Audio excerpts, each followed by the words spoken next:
Hello and good evening to all of you who have tuned in tonight to watch this episode of Real Living in Elmhurst. My name is Bill. If this is the first time that you've watched one episode or an episode in Real Living in Elmhurst, I welcome you. The purpose of this video podcast series is simply a personal pet project of mine where I want to share with all of you a friend, a neighbor, a resident of Elmhurst, and or a business owner here in Elmhurst as to what they do, why they do what they do, and of course, just a simple casual conversation to spotlight some of the things that they treasure here in Elmhurst. So with that being said, tonight I have the honor, it's my pleasure to introduce you to a friend of mine, a neighbor, and also an Elmhurst resident. His name is Drew McCormick. So let's bring Drew into the studio. Drew, how are you? Doing pretty well, Bill. Yourself? I'm doing well. As we were just catching up with each other before we went live, we talked about how beautiful a day today was, and you had the dad duty of coaching and watching your kids with some sports stuff, right? I did indeed. Yeah, we're kind of right back in sports, and I've got three boys. So between the three of them, we've got a couple soccer teams, we've got a couple baseball teams, a flag football team. So they're active, which is fun. So anyway, it's a lot of running around. I can imagine. Probably a lot of running around up and down York. all the time. All right. So, Drew, you and I have known each other for several years through a business network. And fast forward to right now, I wanted to ask you to share your time with me and our audience tonight, just to talk about something you spend a lot of time doing when you're not coaching your kids' sports. And that is you're in the business of medical benefits. Correct. Yeah. So, so what I am is I'm an independent health insurance broker. So I don't work directly for any one insurance company. I represent all of the really major insurance companies that you've heard of, and really what I try and focus on is really kind of three main demographics. Okay. One being the person that has to get insurance outside of their employer. Typically, they're self-employed, or maybe they work for a small company that doesn't offer benefits. For whatever reason, they have to purchase insurance outside of their employer. Other demographic I like working with is the Medicare folks. So the folks that are over 65 on Medicare, or maybe they're turning 65 and trying to figure out their Medicare options. And then also the small businesses, because there's a lot of small businesses out there that maybe have 5, 10, 15 employees and trying to figure out how to affordably offer benefits to them. And say that's all a puzzle that I try and make more simple, I suppose. Very, very true. And thanks for reminding me that those are the three legs of your target demographics. And of course, the demographics that benefit speaking with you. What I certainly know is this, the growth of business is, of course, with small businesses. Here in our lovely town of Elmhurst, we've seen, of course, a lot of small businesses grow and flourish as well. So I agree with you. Second, the aging population, right? The baby boomer and whatever the previous generation is, everyone's living longer and healthier. So yes, sure. I see that as well. Yeah. I've read a statistic several places, but they say that every single day there's 10,000 people that turn 65 that are aging into Wow. Medicare, Yeah. and that trend is expected to continue now for the next 15 years, or it's a really long period of time. That anyway, it's an enormous demographic. And so let's start with that demographics. What are some of the challenges that they may face given what's changing with Medicare? And for that reason, how do you help them? So the biggest, really the biggest challenge that I run into with people that are aging into Medicare is just confusion. Really, because they built Medicare really nothing like what most people are used to. They throw you all these different letters of A, B, C, D, G, F, and they Right. all mean different things. That's totally different than what you're used to from your employer. Right. Um, which why they did it that way, who knows? But yeah, but anyway, really, what I try to do is take something that is really just overly complicated and kind of simple it down into, here's a couple different options, and here's what I would recommend based on your circumstances, and from there it's up to my clients whatever they feel is most appropriate. Yeah, I agree with you. There's a lot of different letters with the Medicare. What is it? Part A, B, C, and seems like they keep going. Yeah. Right? Yes. Yeah. There are lots of letters, and they all mean different things, and I'll get that a lot. People be like, "Oh, I thought Part C was for prescriptions, or I thought Part A was for hospital stays, or just all these different, because it's overly complicated, really." Yeah, I can understand that. To the other demographics, the small business owner, can you describe a little bit more as to like how small of a business or how big, I guess you could swing it both ways, and what might be some of the obstacles that face them that you help them overcome? Yeah, so I like working with I like working with smaller businesses. Right now I'm actually just today I helped a small financial firm. They've got the owner, then two other employees, trying to figure out the benefits for the three of them. Okay. And I like working with the smaller businesses because it's kind of an underserved market in what I do.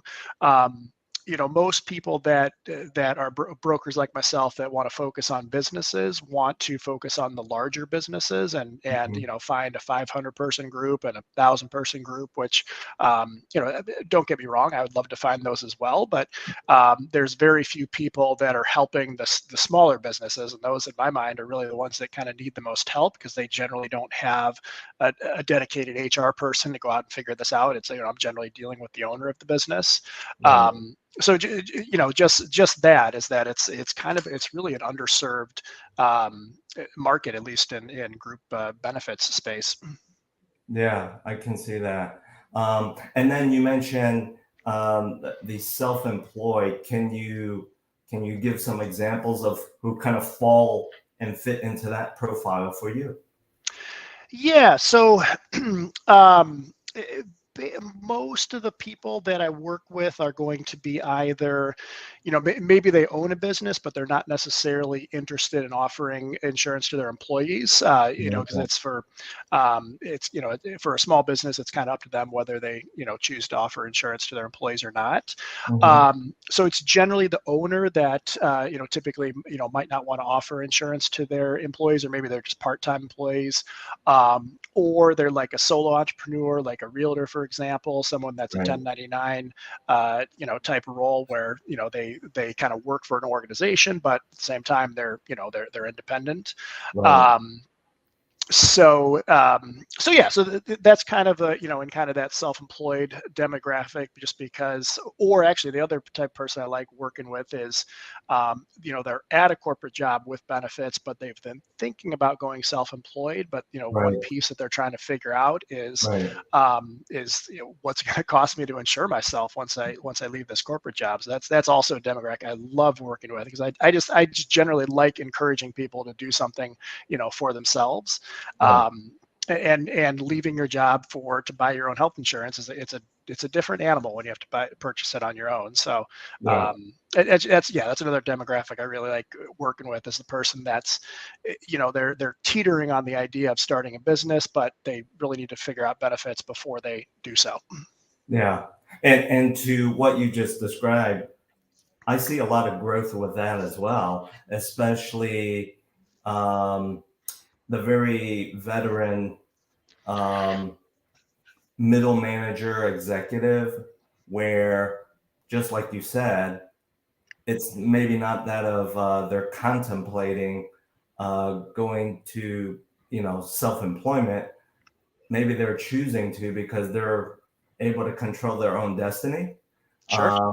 They'll go right back to that corporate entity and say, you know what, I'll still help you. It's just that I'm choosing not to be a W-2 employee with you. Right. You're going to contract me as a consultant. So I see a lot of that over Sure. the past 5 years. Yeah, I Yeah. would agree. Yeah, and let's call it like it is. Even in corporate America, you certainly know this. In corporate America, each and every year, the corporate entity that's offering to their mid to enterprise number of employees, that cost is going up. On the employer side, the employee cost share side, I mean, it's Sure. never going backwards. Right. Right. Yeah. I wish I could tell you it was improving, but Yeah. So thank you for sharing, the specifics of who you can help, why you can help them. Let's now move the conversation to some fun stuff. If I remember clearly, you've lived here in Elmhurst. You run your business here in Elmhurst from your home for a long time, right? yeah. So we've been in Elmhurst now for 8 years now, I want to say. So Time flies. yeah, right. Yeah, it does. It Why, does. why did you and your family choose Elmhurst? What was the driver for you? Yeah. So I feel like we have a pretty similar story to a lot of people, you meet here in Elmhurst, is that we had lived in the city, and and then once we got our kids were involved, we kind of realized we needed a little bit more, breathing room, and we liked Elmhurst due to its proximity to the city, nice downtown, a lot of places to walk to, Right. parks, restaurants. So I felt like it kind of gave us the atmosphere we were used to in the city, but then also at the same time in the suburbs. Yeah. Yeah. So and quite honestly, I feel like in some cases when you're looking, you're also kind of at the mercy of what's available, on the market. And we had checked out other suburbs too, in Downers, and we actually under contract with the house in Downers, and then we looked in the Grange too. We had put some offers into place, got some bidding wars. So that's the other aspect. You're just kind of at the mercy of what's available at the time in which you're looking. True. True. And anyway, so then we found a house in Elmhurst that kind of fit the bill, fit the budget. And so pulled the trigger. And then once we got moved in, we're like, hey, this town's pretty cool. We've got great neighbors, and we've kind of bounced around a little bit within Elmhurst too now, but we just kind of found that we liked it. It's a great place to bring up a family. Yeah. Yeah. And here you are. Your kids are growing up. They're getting their roots established with the schools and sports, and of course, their cadre of young friends and stuff that Sure. you're probably coaching. Right. Right. Yeah. Yep. Yep. So I've coached basketball and soccer and baseball a little bit. So, I like helping out. It's, it's a fun way to, get involved and meet people, help the kids. So I like it. Yeah, yeah. As we wrap up with my last question for you, this might be a hard one. This might be a hard question. What would you say, Drew, is your number one favorite Elmhurst spot? Yeah, that is a tough one. I like, I'd say probably York Theater, really. I mean, Yeah, it's pretty cool that we've got, like just a fully functional movie theater that's, right in town you can walk to. They always have kids movies, which is nice, and yeah. they have upgraded the seating to the recliners and everything, which is so. Yeah, if I had to pick one, I'd say having a nice movie theater that you can walk to is pretty cool. I agree with you. And they do have they do have and they run the first run movies as soon as it hits Yeah. it gets released. Yep. So yes, I fully agree with you. Not to mention, fast forward to now, since you've lived here for 8 years, I have lived here a little bit longer. One thing for sure that Elmhurst seems to have solved the problem of is there's more than enough ample parking. Yeah. Right. Yep. So, Yep. so it's enough ample parking close to York Theater, close to Yeah. other stuff where you're not feeling like, okay, I got to do a major hike after I park to get to where I want to be. Yeah, no, I would agree. I think it's I mean, it is kind of funny to joke about the amount of parking, but it's also I think it's also kind of future proofing the downtown, because you'll go to some suburban downtown areas and there's just not parking, which Right. and we don't have that problem. So Yeah. Sure. Sure. So yes, there are some pretty tall parking garages, but you don't ever complain about not having a spot to park. true. So we can thank our local city government officials for Yeah, at least I having the think they got vision to something think right. ahead. Yeah.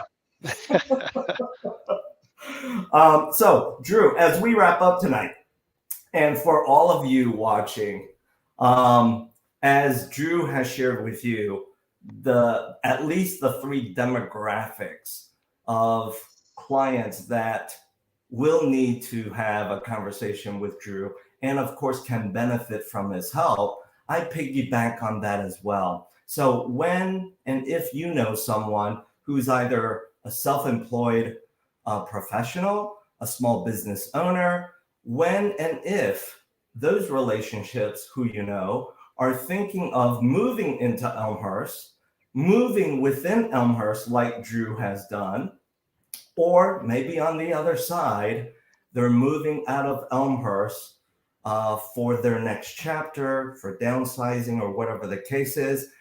And if they just need financial solutions for their next real estate transaction, it's real simple. Scan this QR code. Financial solutions are readily available. It simply starts with a simple conversation. And so with Drew, as we wrap up tonight, just like for your business, right? It just starts with a simple conversation. For sure.